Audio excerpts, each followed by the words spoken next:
Loop 72. 72.1, Stainless Steel Fox. Turning the table's final part. Start. Behold! The palace of the twin pony sisters. Blue Blood declaimed, pointing at the ruined structure with a hoof. That indeed is our address. Why did you give it so much stress? Asked Zecora. Blue Blood looked at her as if she were simple. Because in the near future I'm going to be telling most of Canterlot society of my part in this adventure, and I want to make sure I have some good lines.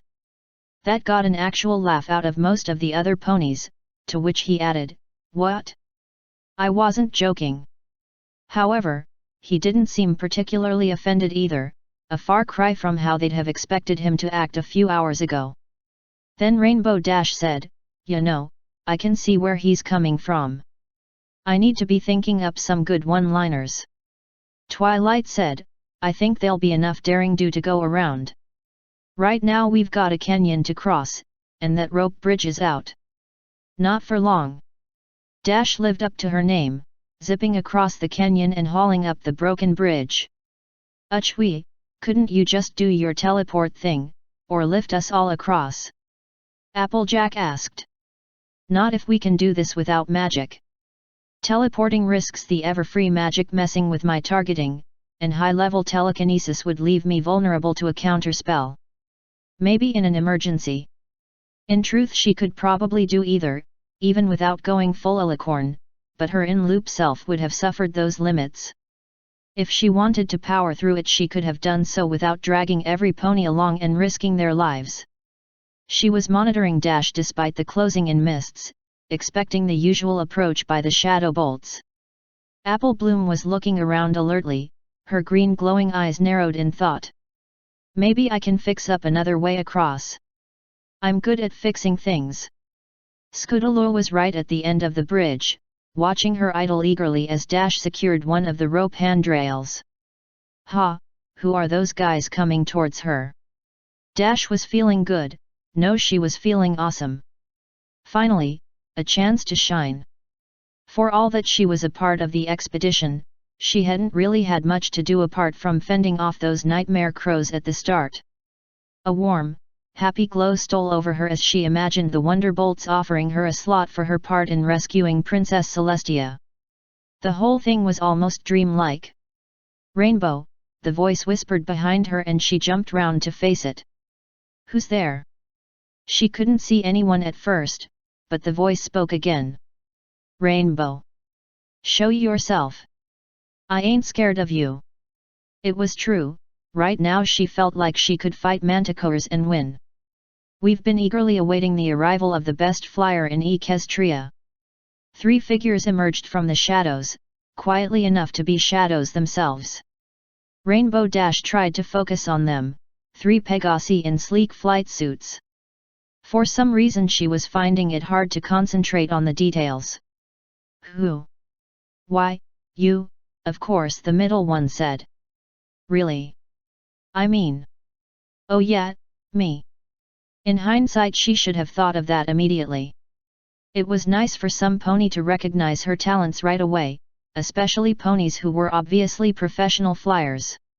"Hey, you wouldn't mind telling the Wonderbolts that, would ya?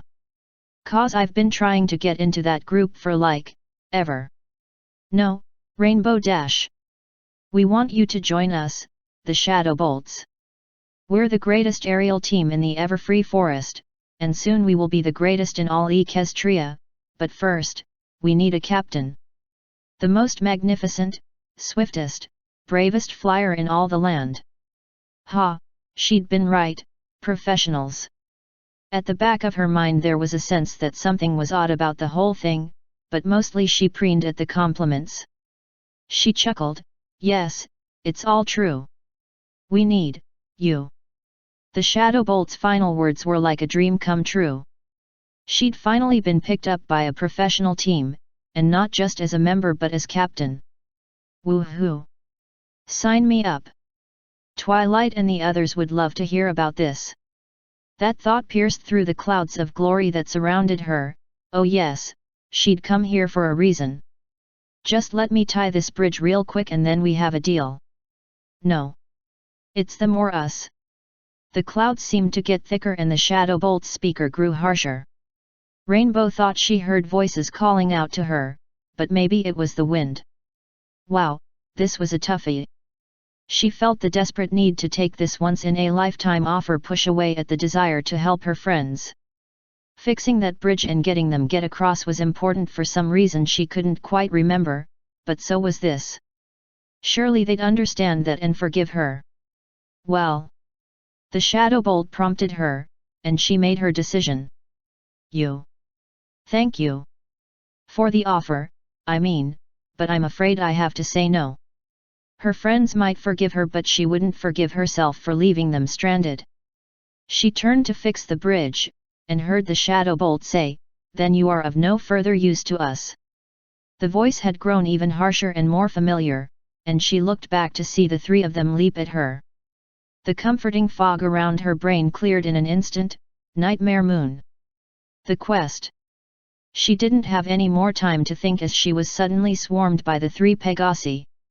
The clouds that had covered the chasm had cleared away with the breaking of the charm, and the group could see Rainbow fighting against the three figures. Scootaloo instantly charged forward and jumped onto the single rope handrail that had been secured, running across it and using her wings and her unreasonable kinesthetic sense to keep her stable.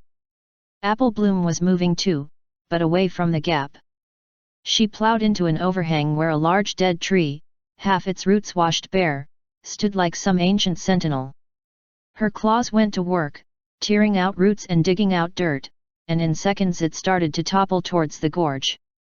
It crashed down on an outgrowth of brush at the very lip of the canyon and came to rest, still partly rooted in the bank at one end, and jutting out over halfway out over the drop like a pier at the other. "Big Mac, could you keep your weight on that end?" Apple Bloom was already running back and springing onto the barrel of the trunk. Applejack tried to run over and stop her, but she was already past. Big Macintosh saw that and ran over to the roots to do just what she'd asked. The Apple family filly did find one roadblock on her path, Sweetie Belle, who'd clambered up on the trunk right at the lip. "You and Scootaloo aren't leaving me behind, what?" The last exclamation was due to Apple Bloom scooping her up by ducking her head under the little unicorn's girth without breaking stride and letting her come to rest across her shoulders. Sweetie Belle grabbed onto the wooden neck with both hooves and the leafy mane with her teeth for dear life as they galloped out across the makeshift bridge. They reached the end and Apple Bloom leapt with everything she had, soaring off the end of the tree and just managing to touch down on the far side, scrabbling with her hind claws to pull herself up. Rainbow was a trained martial artist in the Wing Chun style of Karahane, unarmed wing fighting, but taking on three opponents at once was straining even her awesomeness. She'd just taken a solid hit from the Shadow Bolt's leader, which had left her open for a devastating double hoof attack from one of the others. Then a small orange missile, wings blurring like a hummingbird, propelled itself into the face of the one about to hit her. "You leave Rainbow Dash alone." Scootaloo was less than half the size of her opponent, and less than half the strength, but right then it didn't matter, as even the weight of a filly when traveling at sufficient velocity was enough to bowl the luckless Shadow Bolt over. It didn't stop there, as the little Pegasus proceeded to grab onto her head and neck and proceed to belabor her with hooves, wings, and teeth. "Scootaloo!" Rainbow Dash exclaimed in surprise. The Shadow Bolt leader fared worse, as a timber wolf with a white unicorn pounced on it and smashed it to the ground, claws instinctively ripping into it. It gave an unearthly screech and evaporated into black smoke. Meanwhile Sweetie Belle vaulted from Apple Bloom's shoulders onto the back of the third one. She straddled its neck, breathed in, leaned close to its ear, and sang out a highly focused note with the full power of her lungs that started somewhere around high C and finished 6 feet deep in the Shadow Bolt's skull. It dropped like a sack of potatoes and evaporated. Meanwhile, Scootaloo's opponent had regained its hooves, and bucked her off, sending the Pegasus flying to land at the top of a flying buttress. The section of decorative finial she'd grabbed onto as she landed pulled loose from its setting, and she just managed to scramble on top of it to avoid being crushed. It started sliding down the buttress with her on it. She kept it balanced by pure instinct, and saw that 2 of the Shadow Bolts had reformed, and more were forming on the ground below. Apple Bloom had gone to work securing the other bridge ropes, paws being better than hooves at that, while Rainbow Dash and Sweetie Belle covered her, the first with a two-wing beatdown on any shadow bolt that came close, the other by flinging gravel at them. It was an unfair fight, but fortunately not one Scudolo had to put up with. Grinding down the length of the buttress, she made minute adjustments as she went, and judged the final trajectory exactly. She flew off the end and dropped the chunk of solid stone across 3 of the attackers, smoking them. "Whoa! Smooth move there, kiddo!" Rainbow Dash cheered her, and Sweetie Belle cried out, "Wow! You really rocked them!" Scudolo preened for a second, then ducked one of the others as it lashed out with its 4 hooves. She backed up into the line with the others, joined by Apple Bloom who'd just finished attaching the last rope. They were a forlorn hope to cover the end of the rope bridge against the dozen shadow bolts that had formed, but fortunately they weren't alone for long. There was a cry of "bully up," and one of the shadow bolts vanished as a polo ball hit it at barely subsonic speed. The rest of the party came pelting across the rope bridge, spreading out as they arrived to combat the shadow bolts. Prince Blueblood was swinging his polo mallet and shooting balls like a very posh barbarian, while Zekora had a sling in her mouth which she used to launch small balls of powder that poofed into a cloud each time it hit, and made the shadow bolts melt away. Pinkie Pie had somehow popped up behind them, and somehow else brought out her party cannon, assaulting them with rock cake from the rear. Twilight Sparkle had been monitoring things despite the clouds, and was once again surprised at just how capable the 3 fillies could be when they just did something without worrying about their cutie marks. However, as soon as the bridge was up, she'd joined the others in galloping across, and added blasts of magic that punched through the reinforcements and popped them like mirror clones. Shining Armor was beside her, manifesting a guard-long spear that cut and thrust, while Rarity, initially carrying a length of plaited vines to bind them, instead used it like a whip to grab one that was menacing Sweetie Belle and fling it into the gorge, wings bound. "Get away from her, you ruffian!" The only ponies missing were the 2 older Apples and Fluttershy until there was a crash in the distance, and Big Mac appeared from the direction of Apple Bloom's improvised tree springboard which from the sound had clearly sprung its last. Applejack was riding his Timberwolf shoulders like a surfer, and sprang into the fray as Mac dived in forepaws slashing. Fluttershy floated over more slowly, clearly staying up and out of the way.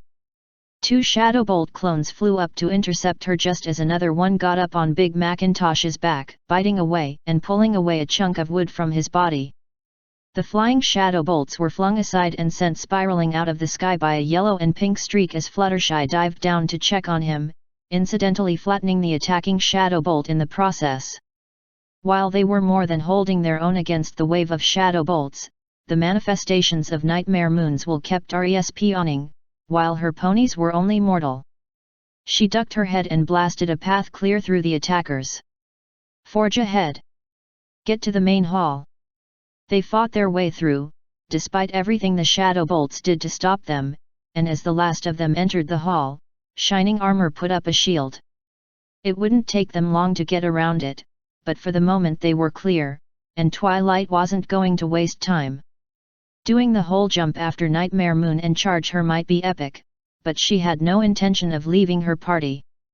Besides, they'd all worked their cutie marks off getting here, and they deserved to see the payoff. Even as they entered the hall, her telekinesis reached out and grabbed the 5 stone balls that were the husks of the original elements. Each one flew off its pedestal to land before the 4 hooves of its respective element. "Claim them, grab hold. Once you bond, even Nightmare Moon won't be able to take them away." She'd confirmed this. Even Discord, for all his power, wasn't able to remove Applejack's necklace while she was wearing it, though he'd tried.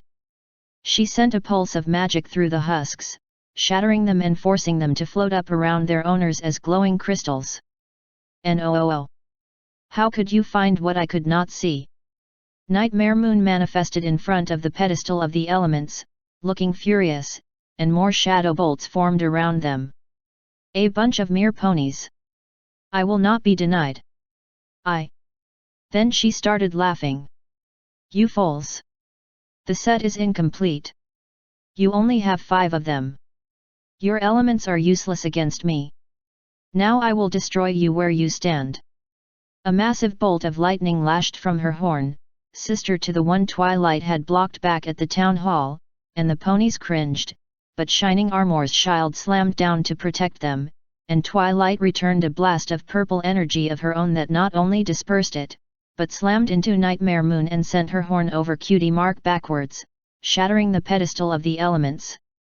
Oh, winced Pinkie, I hope Princess Celestia doesn't bill us for that. Nightmare Moon staggered to her hooves, shaking her head in disbelief. How? How could you, a mere unicorn, have so much power? Partly because you've split yours so many ways with all those Shadow Bolt clones, and the bindings on Princess Celestia, and partly because I haven't just found the elements, I had them with me the whole time. Those rocks? Just husks with no power you could sense. The elements are that bunch of mere ponies that you so despise.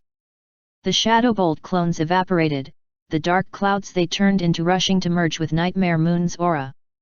Even the sky outside turned to pre-dawn twilight as she drew in more power. Then I will gather all my power and defeat you before you can find the 6th one. Perfect.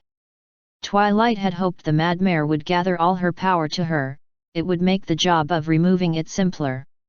She started trotting forwards, through Shining Armor's shield without disturbing it. Also too late. I'm very sorry, but this is where it ends. Nightmare Moon lashed out with her dark aura to encompass the approaching unicorn, and the others could see glimpses of shadows, illusions of stacks of rare books, ancient magic treasures, a maze of corridors leading nowhere. The glowing fragments around Applejack collapsed in on her with a flash, leaving her wearing an amulet with an orange apple-shaped gem shot a beam of energy at the shadows, dispersing them and coating Twilight in a faint orange aura. Applejack is honest and true. She saw through your illusions in the forest, and would not let her own self-interest or her preconceptions divert her from the truth. That is why she's the element of honesty, and her friendship lets me see through your illusions now. 2 monstrous black panthers, each larger than a bear, sprang forward from the shadows to either side of Nightmare Moon, claws extended to rend and tear at the little purple unicorn.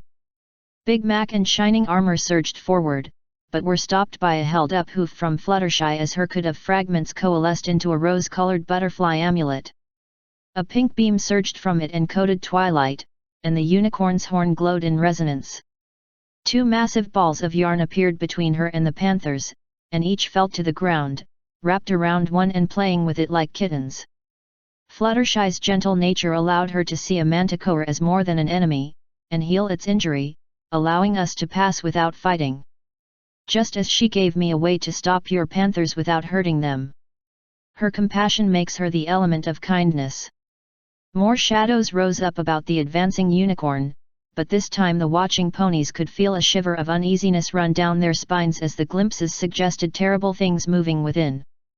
All except Pinkie, who bounced up and down. Ooh, ooh. This is my jam. Her amulet coalesced around her neck, a blue balloon gem at its heart, and a cerulean beam of energy flashed out to blast away the shadows with a burst of polka music. Twilight emerged chuckling, with another color added to her aura. Thanks, Pinkie. She turned her attention back to Nightmare Moon. Really? Pinkie Pie broke your spell of fear once before with her unquenchable good spirits. You really thought the element of laughter couldn't do it again? You really are a one-trick pony. Nightmare Moon snarled, then see how you like this trick, fool. Or rather, let's see what your friends think. A sickly yellow aura, shot through with black, oozed forward and around Twilight, somehow creeping under Shining Armor's barrier. It brushed the forehooves of the ponies scrambling back from it and they collapsed to their knees, screaming or groaning in pain. No. The nimbus around Twilight swept out and corralled the yellow, drawing it away from the others and bringing it to focus on her. She went down on her belly, gasping with agony. She managed to hiss, I will not let you harm them. She could have blocked the pain with half a dozen different spells, but she didn't intend to. This was part of her penance for the way she'd acted, manipulating ponies just like Celestia had, dragging them with her and putting them at risk when she could simply have powered her way through on her own. Besides, this was something she could handle within her self-imposed in-loop limitations. She drew on the powers of the two remaining elements, or rather took what was freely offered, and both Rarity's and Rainbow Dash's amulets formed and added their own bursts of energy. It helped buffer and control the pain, and she started to rise to her hooves. Rarity makes sacrifices to help ponies every day, whether it's helping a newcomer to town, or offering her tail to calm a sorrowful river serpent. She even convinced Prince Blueblood to follow her example. And Rainbow Dash wouldn't abandon her friends either for your offer of her heart's desire or when she faced a fight to the death to keep the way open. She finally fully rose to her feet and flung her head back, gathering up the now polychromatic aura around her and bringing her horn back down to fling it at the yellow energies around her. How could I do any less? I will protect my friends, not just the elements but everyone who's helped us get this far. Blueblood, who's been far more of a true prince these last few hours than ever before. Zecora, who guided us through the Everfree. Big Macintosh and my big brother, who were our spear and shield through all your attacks. And the three fillies, Apple Bloom, Sweetie Belle, and Scootaloo, who showed their own quality back at the bridge, and proved it was of the highest. Her aura surged forward against Nightmare Moon's attack and blasted it to pieces. You didn't just face the elements, you faced all of Equestria. The only question was how long it would take you to lose. She started pacing slowly forward again, and Nightmare Moon actually started scrambling back at her implacable advance. Her horn came down and an indigo blast of eldritch energy that wouldn't have embarrassed the main gun on a space battleship blasted forth. Every pony watching, including zebras and temporary timber wolves, winced, gasped, or in Pinky case, pulled pom-poms from somewhere and started cheering Twilight on. The blast hit Twilight, and splashed, spraying shards of black-edged energy around her. When it died away, the unicorn was still standing, but now the polychromatic aura had formed a tight sheath around her body, flaring to produce great wings of multicolored light and an ethereal mane and tail. On her head was a tiara, with a star-shaped gem at its heart. Impossible. Nightmare Moon stuttered, her former confident air completely gone. You didn't have the sixth element. That blast should have erased you. It was said that when the five elements were brought together, a spark would make the sixth appear. The spark was the spark of friendship in their hearts, and it awoke the spark in mine which lit a fire of friendship, as powerful as anything the founders forged. That friendship, that magic is more powerful than anything you could ever hope to oppose. That is the sixth element, the element of magic. Delivering the attack had clearly taken a lot out of the Shadow Mare, and she was barely standing. However, that didn't stop her trying to back away further. No. No. Stay back. Twilight shook her head. I'm sorry, but your name says it all, and so does mine.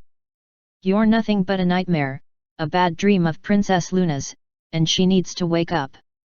Your night has ended, and this twilight heralds the dawn. A blade of polychromatic aura extended from her horn, and she struck, cutting through and through the other alicorn's body in a way that would have seriously inconvenienced Princess Luna if the blade had been a physical thing. Thankfully it wasn't. The first time she'd used the elements against Nightmare Moon she used them like a hammer, smashing the Nightmare Mooniness out of Princess Luna at the cost of taking most of her power with it. However, 100 loops of practice and study had given her a degree of finesse. Now she sliced away at the corruption in Luna's spirit like a scalpel, cutting away only what was necessary.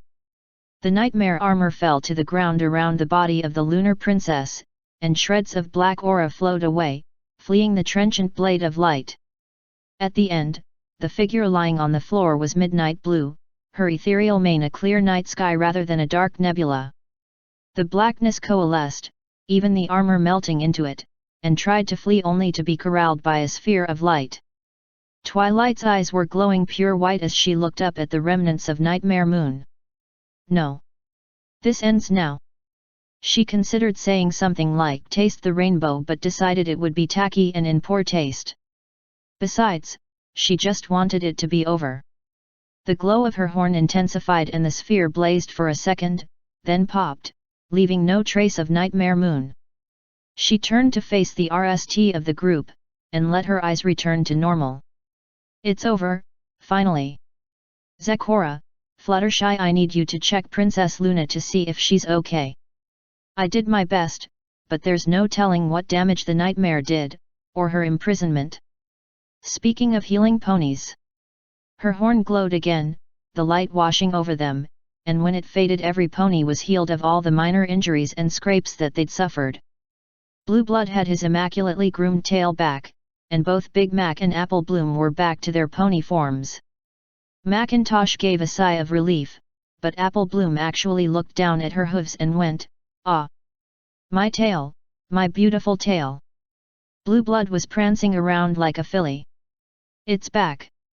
It's wonderful! It's..."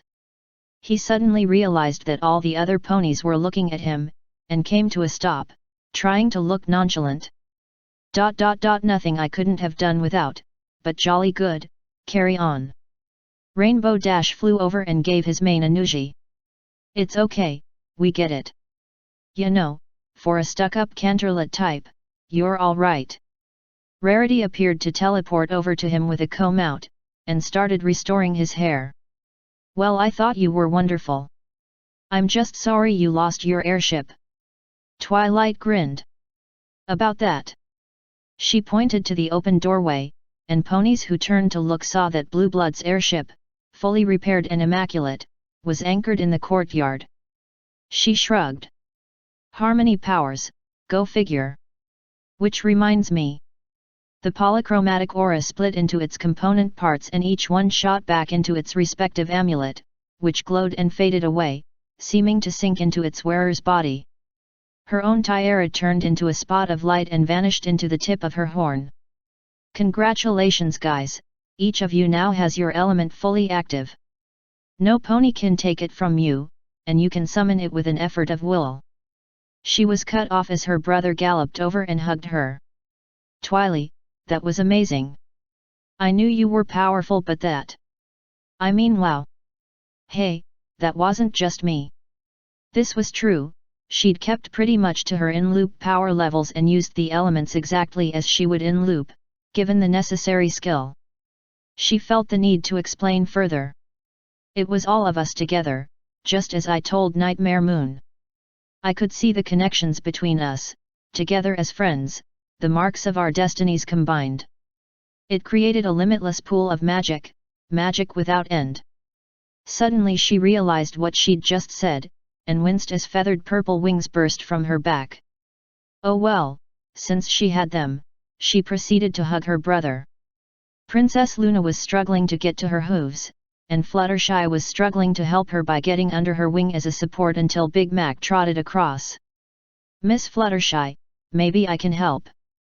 Fluttershy seemed ready to shy away from the big stallion until she saw an apple twig that was still stuck in his mane. "Yes, thank you, but you can call me Fluttershy, if you don't mind, that is." He smiled openly, and she smiled back. As he took her place and easily helped Princess Luna to her hooves, he said, "I'd like that very much." "Fluttershy." Princess Luna seemed to be coming out of a dazed state, fully restored to the mare she normally didn't appear as until her first nightmare night. What was I thinking?" She shook her head as if to clear it, then looked around at the assembled ponies, her eyes glassy with unshed tears. "I am so sorry for what happened, what I did." Zecora spoke first. "A nightmare held you in its thrall / your power at its beck and call. We all saw how your mind was clouded / I'm sure you would not have allowed it / to do such things as those we faced / when we did travel to this place. Now come and drink this herbal brew / it will be good for what ails you." In the short time she'd somehow set up a cauldron, a low tripod of sticks with a cloth pouch hanging between them and a candle with a green flame heating it from underneath. In it was boiling some water that steamed and bubbled with strange scents. Zecora expertly decanted it into an earthenware cup with tribal symbols on it, and offered it to the princess. Pinky bounced over and examined it as the princess somewhat gingerly took it in her telekinetic grasp. Ooh! Ooh! Is that some mystic vessel carved with powerful symbols that increase the potency of its contents? Ha! Ha! Zecora smiled. It's from my homeland, that is true. As to what the symbols do / they spell out in a scheme most clever / a simple message, best auntie ever. Luna sipped and smacked her lips. It is, tea. Very good tea. Pinky offered her a paper-wrapped cupcake that somehow had her moon crescent cutie mark on in black and white icing. This is my special recipe, glad you're no longer an evil nightmare and welcome back after 1,000 years cupcake. I wanted to throw a party but I've used all the ammunition for my party cannon so we'll have to wait until we get back to Ponyville. Luna looked at her a bit oddly, as most ponies did when first confronted with Pinkie Pie, but quickly lost any inhibitions about finishing off the cake once she'd tasted it. Most delicious, Miss Pie. Pinkie Pie. But there's no need to call me Miss Pie, though you probably do after 1,000 years without any. I'll make sure there's plenty at the party. Luna gulped down the rest of the tea eagerly as she listened, and handed back the empty mug with a brief sentence of liquid syllables. Zecora bowed her head in acknowledgement. You are welcome. It is grand / to hear the speech of my homeland. Zecora is my name you see / I study the plants of the Everfree. Sweetie Belle edged up, accompanied by the other 2 proto-crusaders. Apple Bloom asked, Are you a really for real princess? Scootaloo snorted. She must be. She's got wings and a horn, just like Princess Celestia, Day. I really like your mane. Sweetie Belle exclaimed with a squeak. Luna looked down at them, her expression falling. I was once, children. Whether I am after what I did is another matter. Fluttershy came up beside them. I'm sure you will be, Princess Luna. You were just sad and angry and unwell, but now you're all better. Having said her piece, she ducked back behind Big Macintosh. Pinky took over. Oh yes, Twilight told us all about how those meanapants ponies didn't appreciate all the work you put into your nights. I mean, who does that? Night is when all the best parties happen. If ponies didn't like my parties anymore, I get pretty unhappy too. Pinky. Rarity came trotting across, blue blood in tow.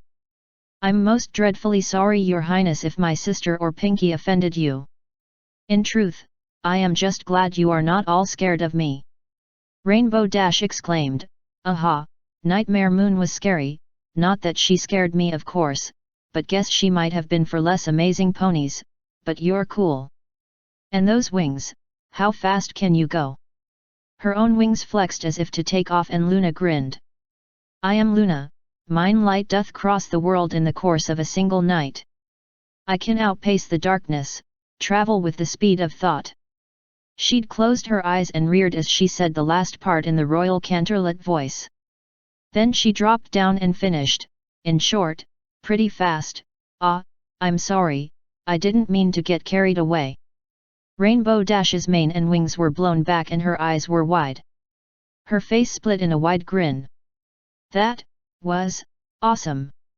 It is the royal canterlet voice, the speech it is normal to use to address our subjects, but right now I could rather do with friends. Luna looked back to Rarity. Maybe you could introduce me to them, Miss Rarity, your highness. My sister Sweetie Belle you've already met, she continued around the group, naming ponies who hadn't introduced themselves until she got to Blue Blood, at which Luna nodded. Of course, no Blue Blood could resist such a great quest. Thy distant ancestors were ponies of valor and nobility, always leading others whether into battle or in more peaceful pursuits.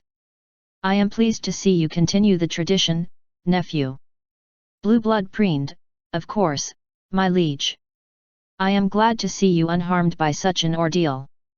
Luna smiled, Ian, if that is still so, there is no need for such formality in this place and time. But where is my sister? One of the side effects of using the elements carefully was that in separating Luna from Nightmare Moon, Twilight hadn't automatically disrupted the bindings that held Celestia in the sun. She'd waited a few moments to make sure Princess Luna was okay, and it had worked better than she'd expected. The groundwork she'd laid in making sure her friends saw Luna as separate from Nightmare Moon and in many ways her first victim meant that they were far more willing to approach her, and that acceptance in turn would help Luna's soul to heal faster. Still, it was about time. She tweaked a magical thread she'd left untweaked and a whole network of bindings started to unravel. The twilight turned to dawn and Twilight turned to face the rising sun. A glowing orb emerged and flew down, landing in the chamber and resolving itself into Princess Celestia. Sister! Luna started to charge forward, even as the other ponies turned and bowed low to the solar princess, then came to a halt, her eyes downcast. Sister, oh sister, I am so sorry for everything. She was interrupted by a hug as Princess Celestia came forward and embraced her younger sister, tears forming. Oh Luna, it's been 1,000 years since I've seen you like this. It's all right, I forgive you. I'm just happy to see you're safe. Thank your courageous subjects, they braved the ever-free and all my darker side could throw at them, and freed me from my nightmare self. As Princess Celestia looked beyond her sister for the first time, her eyes widened in surprise. My goodness, this is unexpected. Out of all the ponies, it was Applejack who spoke up. Begging your pardon, your highnesses, but I reckon the one you want to thank most is Twilight. She pulled everything together and had it all figured out from the get-go. Rainbow Dash took to the air, 4 hooves waving to emphasize her points. Yeah, and when she was facing Nightmare Moon was Algar, arg. I'm going to destroy you and your little friends too, and Twilight was just nah, not happening. And she went zap pow, illusion, mind control, evil hurting spells, and Twilight just kept going like it's some pony throwing confetti and did her elementy thing and it was just so awesome. She finished off her speech with a back somersault in mid-air. Twilight had taken the chance to cast a low-power perception filter over her wings for the moment, and when Celestia looked at her blushed and said, it was a team effort. Every pony here helped in some way. Having all the information before hoof helped a lot. Celestia actually looked guilty. I'm just glad Shining Armor managed to find you. I worried greatly when you left and we couldn't find you, and not just because of your studies. I was in a bad place for a while, but I made some good friends who helped me out of it. Twilight looked back at her friends, and they smiled encouragingly. To be honest, things had worked out spectacularly. Luna was reconciled with her sister and would hopefully have an easier time of adapting to the modern world, not least because she'd had some pony other than her sister accept her. The Crusaders were together ahead of schedule, while you had to take the rough with the smooth, and Rainbow Dash and Scootaloo might just end up being almost sisters sooner than usual. There looked to be something going on between Fluttershy and Big Mac, and she'd reconnected with her own big brother, which would hopefully mean she could head off Queen Chrysalis before she got too far. Blue Blood had been a stunning surprise and deserved every bit of good press he was due, and for once the idea that he and Rarity might be friends wasn't a cause for hysterical laughter. Zecora would also get a far better reception in Ponyville with the apples vouching for her, and Twilight herself was far closer to her friends than she had been in the base timeline. But she still felt guilty. She would have to have a discussion with Celestia about what was really going on and apologize. But first there would have to be a party. Pinkie cried out with a cheer. 72.2, Master Weaver. Okay, here we are in Ponyville. Thank you, gentle colts. Twilight nodded to the guards as Spike hopped out of his chariot. Right. So, the plan is check on the preparations, and then get Vespertine to tell me how to beat Nightmare Moon. First step to beating Nightmare Moon, turn around and say nothing. The unicorn raised an eyebrow at that, but followed the vague command, coming face to face with a wall of pink. Spike coughed. Twilight. Say nothing. I'm not saying anything. Twilight thought back, awkwardly smiling at the blue eyes. Who is this pony? Why is she looking at me like that? Twilight, are you okay? Spike looked between the two ponies. Is Vespertine. Suddenly the pink pony let out a long gasp. Just as suddenly she dashed away. You have done well, my young Padawan. Now, continue with your preparation checking. Right. Did I say you could speak? No. Sorry, I assumed. Because you totally can now. Actually, you could always have spoken. Why are you listening to a voice in your head? Because you're from the future, that's why. Spike sighed. I can tell this is going to be a long day. 72.3, Chris Overstreet. 2. Occupants, Heaven of the Light Gods. From, Princess Twilight Sparkle. Subject, Dungeon Hearts, etc. To whom it may concern. I write today to register some complaints about my experiences while visiting your universe. I awoke in your world trapped in a subterranean room with no exits, with only an insane homicidal demon for company. This is not the sort of welcome any self-respecting god should give visitors from other dimensions. The demon informed me that my only option for escape from my prison, besides eventual death, was to sacrifice my soul to some unknown dark god in order to gain control over the powers of the dungeon heart in the center of the cave. I naturally refused. He made it clear that refusal was not an option, and that death would not be so much eventual as immediate. Said demon is now a small frog residing in a terrarium above my desk.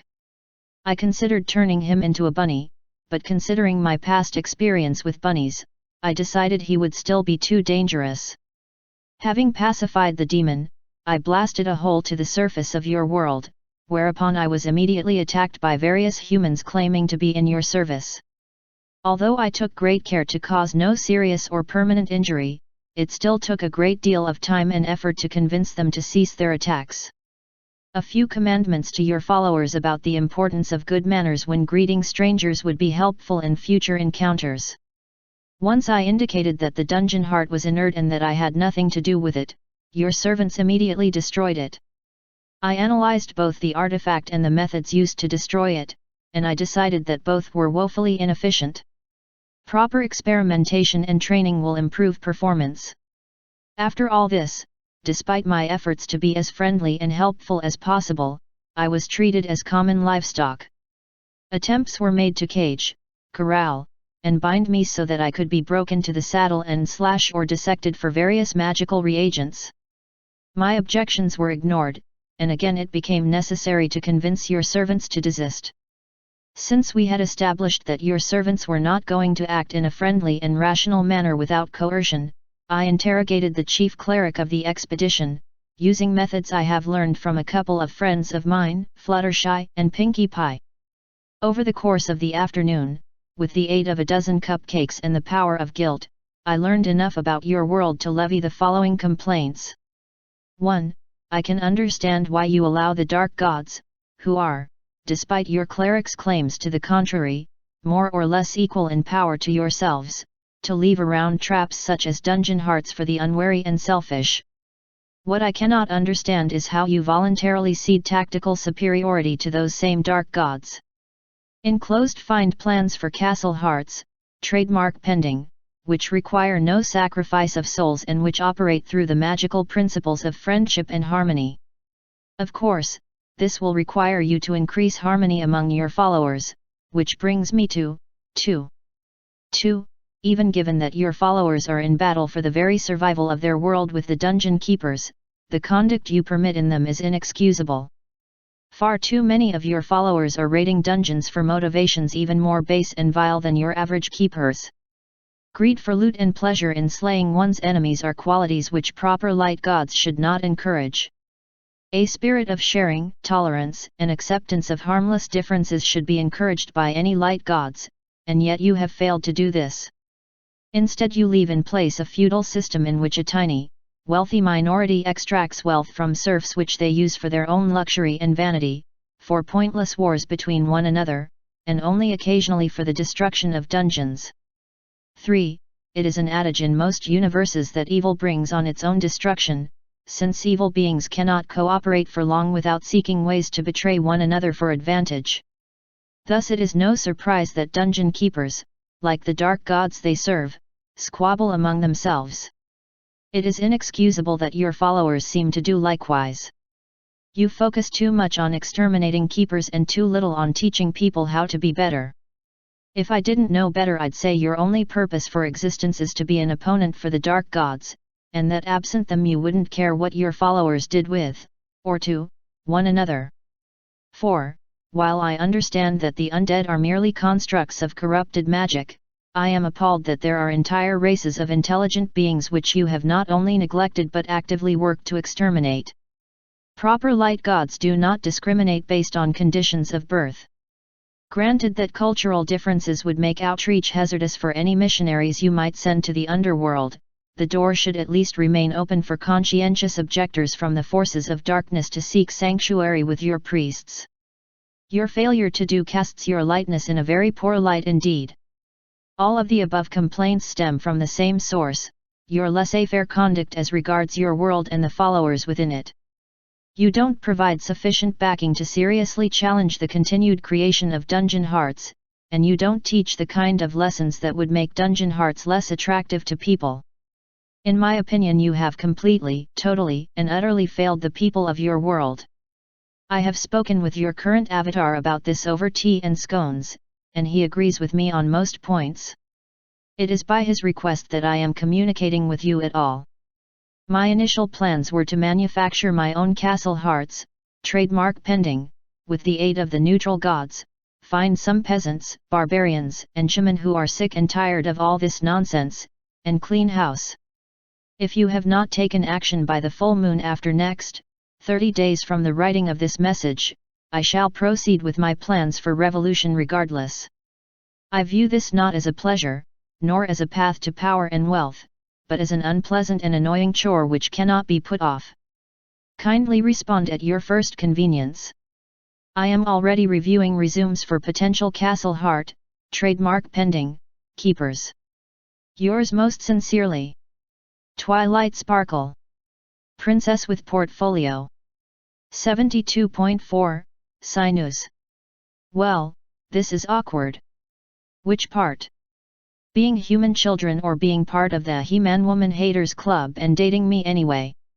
All of it. And having this damn squeaky voice again. I thought I was past this. Ah, come on Shiny, you're cute like this. And why haven't you let me hear this voice before? It's adorable. It's embarrassing. Come on, sing some more? Please? Pwetty please? With sugar on top. Evil witch. Shining Armor grumbled, sighed, and took a deep breath. And Cadance carefully didn't mention seeing Twilight behind him on the bridge with recording equipment. 72.5, Mr. K. I got this, Twilight, Pinky said as she walked towards the nightmare version of Luna that appeared for the Summer Sun celebration instead of Celestia. Wait, Pinky. What are you? Twilight stopped as she noticed what Pinky was wearing, some fur dye, a cardboard horn and wings, paper imitation boots like Luna's, and a folded map for a hat. This was strange, but then again, loops when it was only herself and Pinky that were awake were usually odd. I know who you are, Pinky said, let me tell every pony. In song form. She pulled out a boombox from her mane, gave herself a beat, and then started rapping. I'm Nightmare Woon. Back from the moon. Never grew up with a silver spoon. The ponies back then all be dissin' my night. My sister and I got in one little fight. MPHHGHHG. Rainbow Dash's hoof suddenly found itself lodged in Pinky's mouth. Let the scary pony give her own introduction, Pinky. 72.6, Oracle Mask. Whatever Celestia had been about to say, it died on her lips as she took in the scene. Princess Celestia. I'd like you meet my new friends, Twilight Sparkle said, beaming up at her mentor, and the fellow bearers of the elements of harmony, of course. She took a moment to clear her throat. This is Chrysalis, queen of a race of shape-shifting monsters that replace real ponies in order to feed off the love that pony would normally get from their friends and family. She's the element of honesty. Charmed, Chrysalis said with a fangy smile.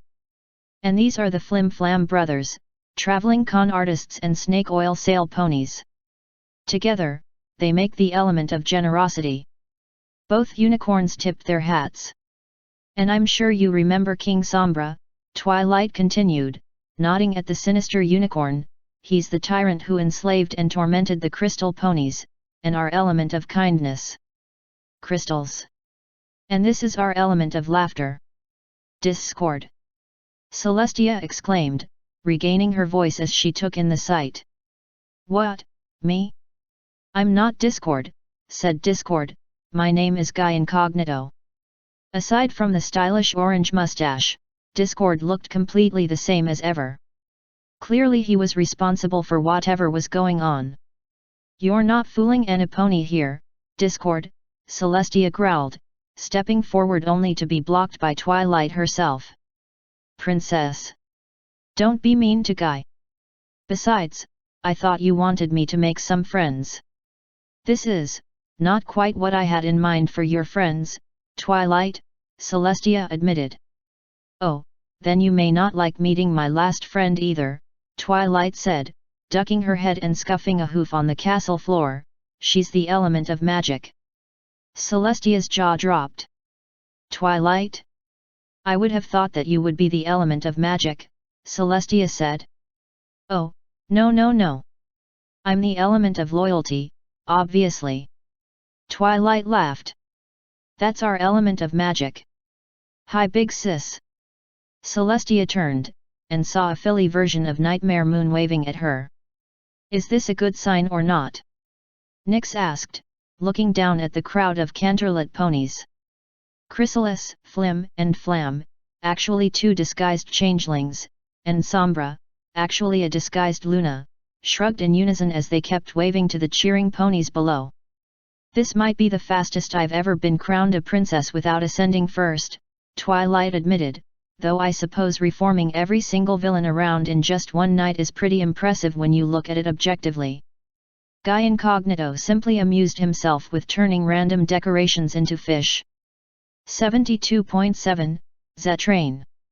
It was yet another lonely loop, done to near baseline for old time's sake. Some might think spending 3 years waiting to try something is a bit much, but it's hardly out of the norm for loopers. That said, it had taken her a few weeks to set this up. But when the book containing Starswirl's spell arrived, she was ready. And so, with a good deal of finesse, Twilight cast the incomplete spell. When she got up the next morning, she was the only pony in town with her original cutie mark. Just as planned. Despite Ponyville being even more topsy-turvy than when Discord first came to town, Twilight had managed to get through to her friends, gotten them their marks and memories back, and convinced them she knew how to fix this. As such, they found themselves back in the library, about to cast her modified version of Starswirl's spell. Of course, it wasn't the baseline corrected version, but something else to go along with her overpowered version of the unfinished one. From all of us together. It began in the library. A brilliant multicolored light, seen flashing through the windows. Then it exploded. The light swept through Ponyville, expanding until the entire town was engulfed in the tower of rainbow light. As the light cleared, a dazed young dragon sat up in the crater left behind by the library. Looking around at the wreckage of the library, the surprisingly untouched town, and the bits of book fluttering down from the sky, Spike could only imagine what Twilight was thinking about all this. Well, that didn't work. Or it did, too much. Every pony okay? Spike stood, brushing bits of debris off himself. No pony answered his question. Guys? Hello? Where did every pony go? Looking around, Spike found himself alone in the crater, his only company being the miraculously intact bust that had been on the library's table. Twilight came to in the starry field she found herself in when she first ascended. Alone, to her disappointment, her plan apparently unsuccessful. With a sigh, she turned to Celestia as she approached. At least she would get a song out of this. Then, as Celestia drew breath to speak, Applejack popped in next to her, followed shortly by the rest of her friends. Then other ponies started appearing. The Flower Sisters, the Spa Ponies, the rest of the Apple family, Trixie for some reason, even that weird pony with the jelly obsession. Celestia stood there, staring at the entire population of Ponyville, her jaw working, but making not a sound. And then the loop crashed. Twilight finished telling her story, in Mac's bar. Near as I can tell, having so many ponies ascend at the same time caused that patch of the local astral plane to collapse, and because I didn't have a physical body when it did. The loop ended. Pinky ended for her.